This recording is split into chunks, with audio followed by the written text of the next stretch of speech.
welcome to another episode of my Lightroom lockdown tutorials. That's not the official name, by the way. And for those of you who don't know me, I'm not usually sat here as a talking head on YouTube. Normally I'm out photographing wildlife and vlogging it with my Land Rover Basil in the South African bush. But today I wanted to talk about something that I've been experimenting with recently, and I think it's actually quite a useful concept. And it exploits the presets panel in Lightroom. And it's quite an interesting way of working because most presets are one-shot wonders. They work really well for one image. You download them from some guy on the internet and you click the button, and then maybe 3 or 4 images out of 10 work well with the preset, and the rest of the time you have no idea what this collection of actions is doing to your photograph to turn it from something that you photographed to something completely different, and you have no idea how to fix it because it's a one-shot attack on your photograph. In this case, I don't use presets a lot. I've just started to, and I think this works really well. In this case, what I'm doing is not that. What I'm doing is structuring the preset to make a set of incremental adjustments in a specific order, like a workflow, that change the image one step at a time in a logical way, so that A, the person using it can follow along and make informed decisions about what they're going to do next in the structured presets, and B, you get a consistent set of results out of images that you put in to one side of this workflow. And these presets are designed for my wildlife photography and probably anybody else's wildlife photography. And the idea is that you get a photograph out the end of it that has stylistic integrity with the other photographs that you edit with this same workflow or structured preset. So I'm going to explore that in this video and show you what I'm up to. The very first thing that I like to do when I open up a new image is to really just give it a good eyeball and get an idea of where I want to take it. So this little guy has some grass stems in front of his legs. They're not impossible to remove in Photoshop, but this is a Lightroom tutorial. So I'm going to concentrate on the upper part, which is unobscured. It's got some lovely, nice highlights, a band of shadow behind his ears. He's got some beautiful highlights on the right side of his face, the left side of the picture, and some lovely open shadows on the left side of his face. So in order to, and this shot was shot in the afternoon, so those shadows are quite warm and purpley and less of the cooler kind that you see in the mornings. So I'm probably going to crop this image somewhere along the top, and I'm also probably going to want to accentuate these features that I've seen. So the highlights on the right side of the face and the open warm shadows on the left and behind in the valley. So that's the plan. It's loaded up in Adobe Lightroom. I'm in the Develop module of Lightroom. I have my Adjustments panel open on the right-hand side, my Presets panel open on the left-hand side, and a set of images from the same sequence ready to be edited. Now, the first thing I like to do when I edit these images is just turn on the before and after comparison. So I've got a starting point and I can judge what I've done to the after image as I step through my workflow. Over on the left, I've got the presets panel open, my presets loaded, and they're arranged in an order, and you follow them from top to bottom. The first item on that list is a profile setting. And the profile setting is a choice about what camera profile to apply to the image.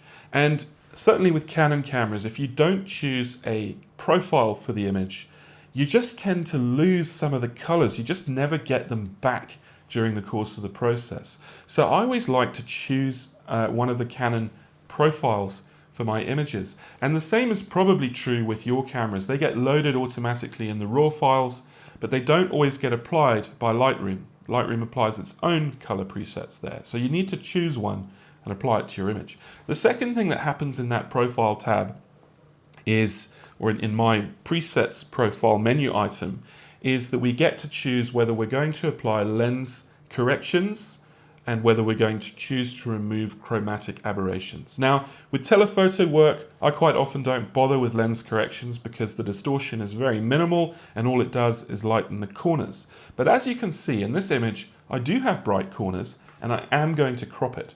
So I want to be able to crop it into an area that's not affected by any vignetting applied by the lens. I'm going to apply my own vignetting later in the process. So my job here is to choose option 1 on this list.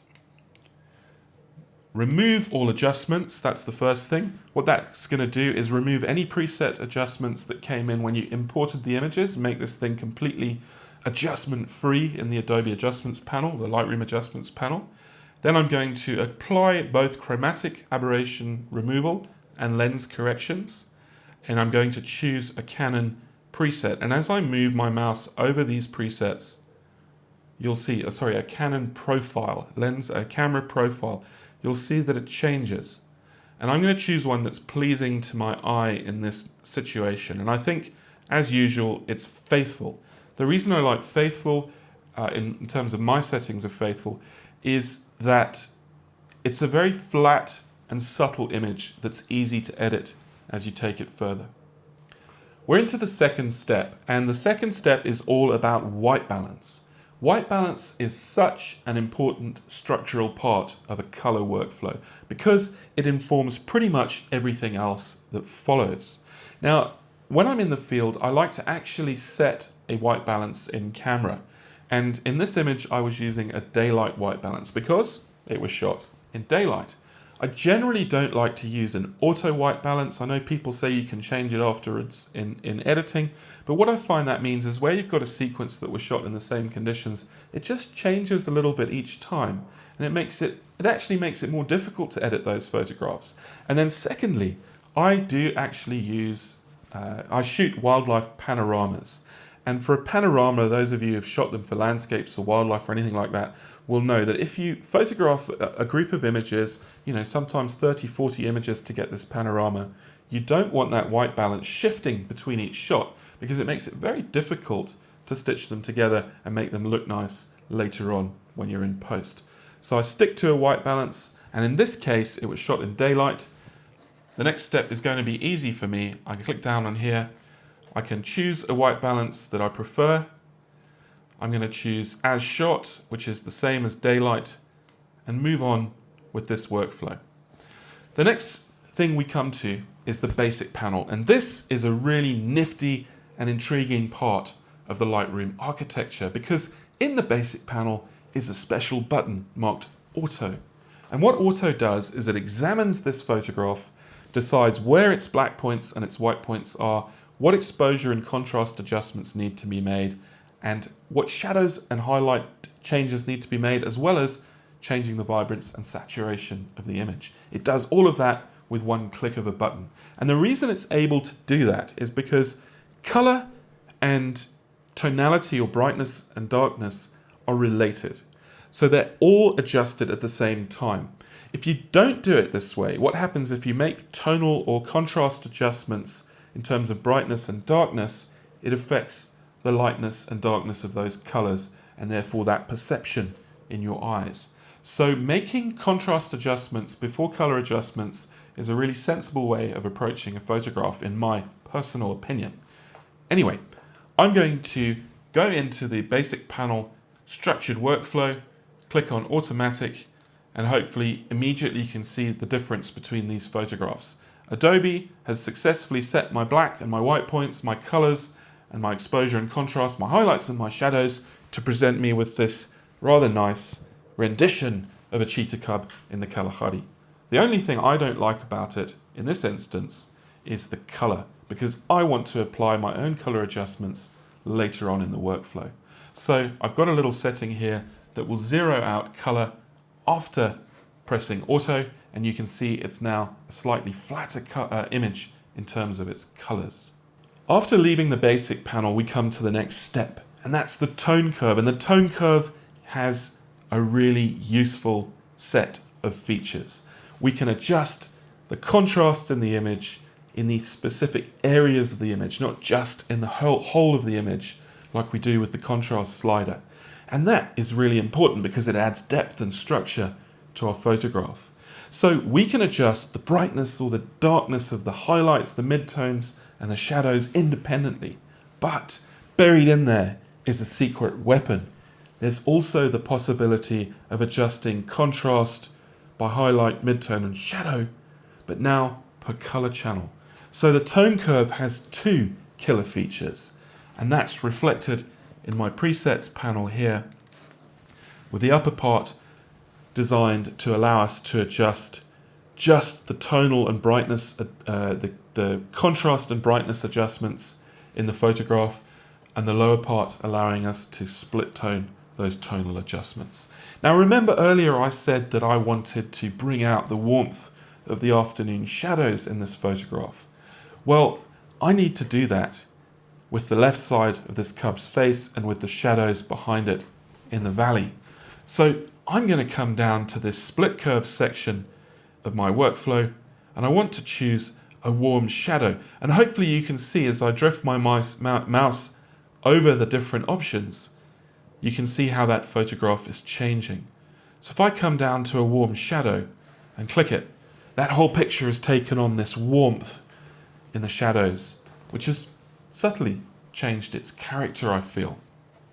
We've got the bones of this photograph in place now, but now we need to add a little bit of pizzazz, and that's where color comes in.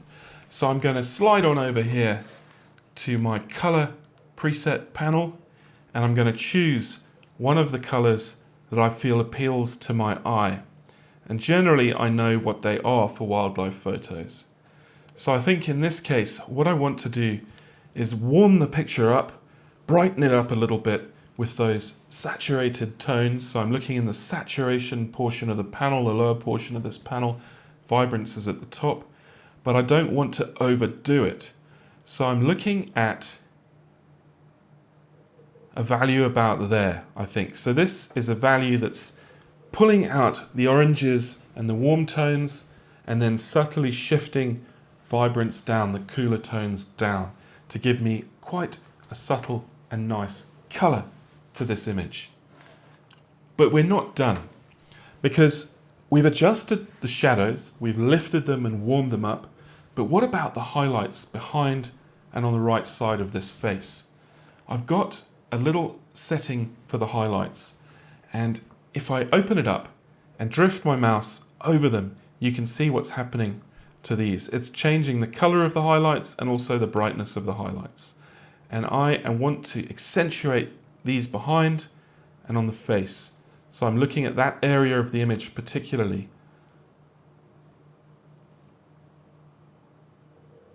And I think I'm about there. So I feel what that's done is it's brought up the highlights on the right side, warmed the shadows on the left side, and really put some punch into the picture, but not too much punch. This image is pretty much done.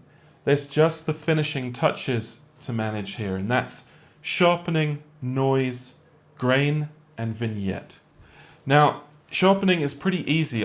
You can actually set up a favorite for these items.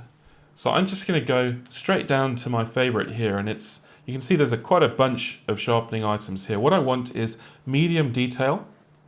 I'll zoom in for it. Medium detail and not too much of a mask, because the image is fairly clean and the animal was quite close.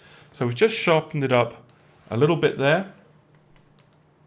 And now we're going to go on to deal with the noise. There's very little noise in this image. It's a bright image for a start. The animal was very close to me. The background is bright as well. We don't have a lot of noise, not even in the shadow areas. So I'm just going to choose the very lightest of noise reduction settings. And then finally, grain. Grain is an odd one, and it's a personal preference. Now, I don't always use it, but quite often I find in images where there's been aggressive noise reduction, you need a little bit of grain back in that background. And the reason is it just provides a bit of structure, a structural link between the background and the sharp, sharp, sharp foreground. If you don't do it, it looks a little bit odd, like you've got some kind of painted item on this weird, textureless, featureless background. putting a little grain in can really help tie those two areas of the photograph together. So I will put some in here, but it's going to be the very lightest amount. And finally, we have to look at the vignette. Now, vignettes are informed by crops. So we can't apply that vignette until we crop the image, because all that will happen is if we apply the vignette to it now, it'll be around the outside here, and we need to do that after we've cropped it in order to judge what that vignette is doing. So first things first, let's come over to the crop tool and crop this, as we said at the beginning, around the head portion. I don't like this grass in the shot, so I'm going to drag in the left side. Now the cheetah's unbalanced, so I'll drag in the right side. I don't want him exactly in the center, not too much space above his head, but not too little. We'll run the third through his ears and this dark shadow. Let's see what that looks like. It looks a lot like a 6x7. I like to try and stick to standard crops where I can, so I will, let's just see what a 6x7 looks like. Almost the same. So I'll try and stick to that standard and do what I had in mind. There we go. I tend to faff around with my cropping. Apologies for taking so long. So there we have a cropped image ready to apply a vignette. Now, remember I said we had light corners. We've got to be careful of those because this is a software vignette. It's not a vignette applied by a lens. What we want is a vignette that looks like a lens applied it, so an optical effect. And optical effects are modified by light and dark. So if we just applied a flat vignette around this whole image, those corners would darken up too much. So there's a setting in Lightroom that allows us to relieve the effect on the highlights in the image. And I've got those built in to the workflow. If I come down here and I look at a strong color priority or something like that, you'll see the colors in the corners darken quite considerably in the light sections up here. So I'm going to choose to preserve my highlights. Something like that looks acceptable to me. And there we have a finished image of a cheetah cub in the Kalahari using a structured workflow. But we're not done yet. There's more we can do. Remember, I said at the beginning, I've got these images underneath that I wanted to apply the same settings to. Well, I can apply the same settings.